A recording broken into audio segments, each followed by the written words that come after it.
Hello and welcome. I'm John Tanner, Global Technology Editor for Telecom Asia Magazine. And joining me today we have Jason Emery. He's Assistant Vice President of Product Management at Tekelec. Jason, thanks for joining us. Thank you for having me. Now, you've just released a new diameter signaling index that forecasts traffic growth for diameter signaling. So tell us about the major findings, particularly for Asia Pacific.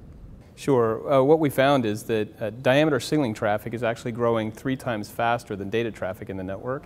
And that number translates directly into Asia. Asia is actually a little bit higher than what we're seeing globally. So we see a lot of traffic growing in the network. What kind of growth are we talking about here? So globally speaking, it's about 250% compound annual growth rate across a 5-year period, 2011 through 2016. And in Asia Pacific specifically, it's over 260%. Yeah, and when you talk about the growth in the percentages, you're talking about messages per second, correct? We are, yeah. So it's growing from 87,000 messages per second up to over 47 million over the period. So for viewers who are not familiar with that, explain to us why that's a key metric in understanding diameter signaling growth.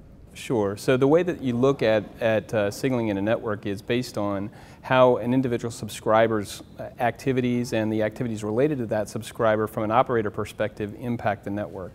And so, for instance, as a subscriber comes onto the network and makes a connection to the network, diameter signaling messages traverse the network. And so that subscriber is impacting the network by attaching to the network. And so messages per second is a measure of how that subscriber impacts the network. So why do an index for diameter signaling? What's the objective for Tekelec? So we've been really successful in deploying diameter solutions across the globe. We just actually announced a win with Telstra recently. And so what we're seeing is that as we go out and talk to different carriers, they have trouble predicting and projecting forward into the future how much traffic they're going to need to plan for. And so we decided to take a look at the standards and look at how diameter is impacted by subscribers and the addition of things like policy control and charging solutions, and help them project what traffic needs they may have in the future. So what are the implications of this growth for operators that are rolling out LTE services?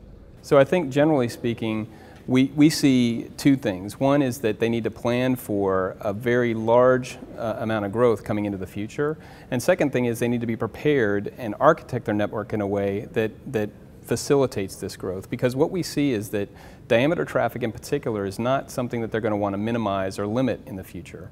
Diameter traffic is something that will generate new revenue for them by allowing them to work with over-the-top service providers and provide new service capabilities in the network. So they're going to need to plan for that growth in the future.